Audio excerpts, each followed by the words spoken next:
22 and plenty of reasons to look forward to next season, just as we've enjoyed this, and we expect a similar front-running battle to what we've had in 2021. Let's hope. Yeah, you certainly hope for it, and with Toprak and Jonathan Rea, you'd expect both of them to be very strong all the way through next season. Ducati's going to be interesting. You put Alvaro Bautista back on that bike, you expect to see him very strong.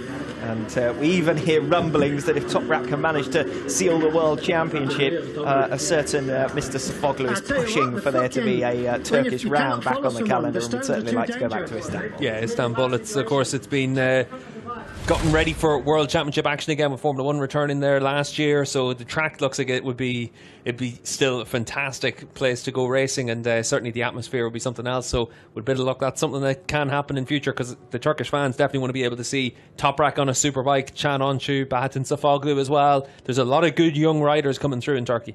Alex Lowe's back on track this weekend. Now, he's had a few aborted attempts to return from injury. He has been struggling with injury niggles throughout this 2021 campaign. Had a pre-season crash all the way back in February that sort of knocked him early on, but mainly the big incident in Barcelona. That seems like a very least on this.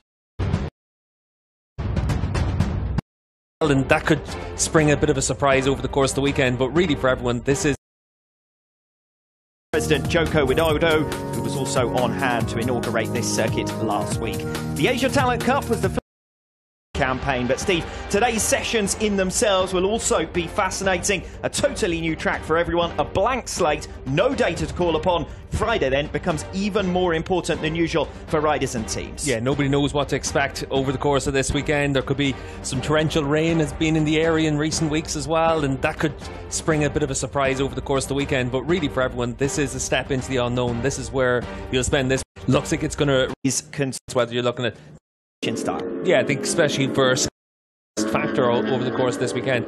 Is he going to change his riding and his race style? I don't think so. That's not how Toprak is. But we could easily have an incident between those two riders, because we've seen so much close action between them all the way through this season. Could he change his approach if he only needed a 10th position in the last race of the season? I think if it comes down to Sunday, he can change his approach, but it's going to be tough for Toprak to do that. He's very adamant. He wants to stick to his guns and win the championship the way that he's been riding all the way through this season, and I think it's going to be interesting to see how he approaches it, especially on Sunday.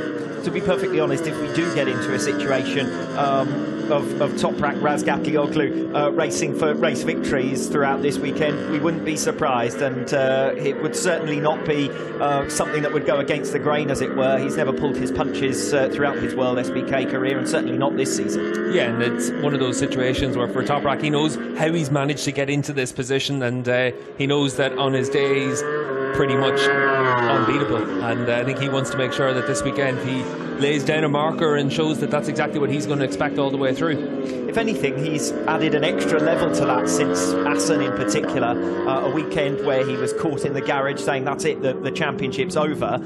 It was almost as if at that moment he said, well, from here on in, nothing to lose, because the championship in his mind, well, okay, in the heat of the moment, looked like it was slipping away from him. Jonathan Rea, 3 wins in a row. Toprak, a massive margin of points to recover. Twice he's managed to recover points and get back into the lead of this World Championship, and it's a lead that at the moment he doesn't look like surrendering. Yeah, I think it's one of those situations where Toprak will look at the points that have gone amiss for him from a bit of bad luck. Jonathan Rea will look at the points that have gone away from him, and more often than not for Jonathan, it's been because of his own mistakes. He's had to ride on the limit, and we saw in places like Most and Donington Park and Portimao, he got caught out by that, and those 30 points added up very quickly for him. And over the course of the year, the two riders have been very evenly matched. But you'd have to say, on the balance of how the season's gone, Toprak very much deserves to go into the championship decider with a pretty sizable advantage. Those two retirements in Portimao in particular, very, very costly, both from front-running positions, of course. Earlier in the season, we mentioned Donington Park Race 2, Race 1 in Most, all of those costly in terms of points. Ironically, this has been the one season where Jonathan Rea's typical strategy of just banking podiums would have left him there or thereabouts coming into this final round with Toprak Razgatlioglu. Precisely this season that Rea's mistakes have crept in for the first time in a long time. Yeah, but the same